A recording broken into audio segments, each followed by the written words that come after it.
शिव के अंश अवतार थे। तो स्वामी विवेकानंद के बारे में यही कहा जाता है कि वो शिव के अंश अवतार, बहुत शक्तिशाली, बहुत प्रतिभाशाली। एक तो देखिए, बहुत विवेकानंद जी का व्यक्तित्व जो है बहुत महान है। उनके विषय में जितनी चर्चा की जाए, जितना पढ़ा जाए उतना ही कम है। वो पृथ्वी पर एक अवतारी पुरुष थे। उनको कहते हैं लोग कि शिव के अंश अवतार थे। शिव का अंश अवतार होता है, जैसे एक पूर्ण अवतार होते हैं, एक शिव अंश अवतार होते हैं।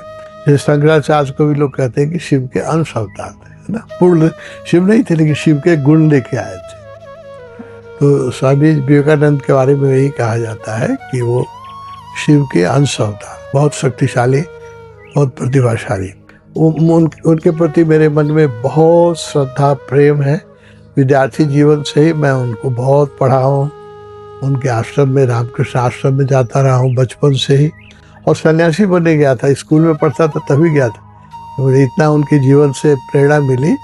स्कूल में ही पढ़ता था तभी गया, 9 क्लास में पढ़ता था तब गया था कि मुझे सन्यासी बना दो मुझे।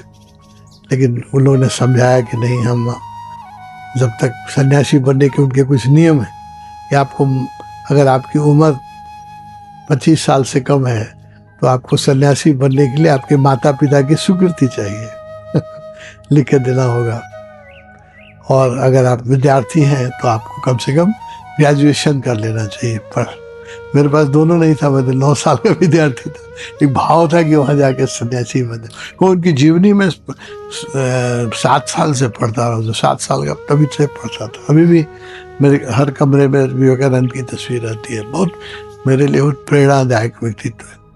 तो एक ही पक्ष कहूँगा, रामकृष्ण के साथ उनका जो संबंध है। रामकृष्ण कहते थे, रामकृष्ण वे पढ़े लिखे आदमी थे। उनको बहुत बोलना, वक्तव्य देना, प्रवचन देना नहीं आता था।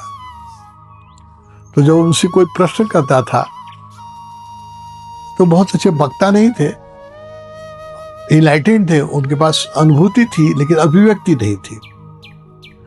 तो जब बहुत कोई प्रश्न, विवेकानंद के आने के पहले जो कोई प्रश्न करता था तो कहते थे कि मेरा शिष्य नरेंद्र आएगा।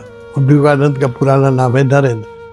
तो तुमको ठीक से बताएगा। हम तो ठीक बोलते थे, कहते थे, लेकिन हम ठीक से बता नहीं सकते हैं। लेकिन एक दिन मेरा शिष्य नरेंद्र आएगा, तब वो तुम्हें ठीक से बताएगा। तो नरेंद्र की प्रतीक्षा करते थे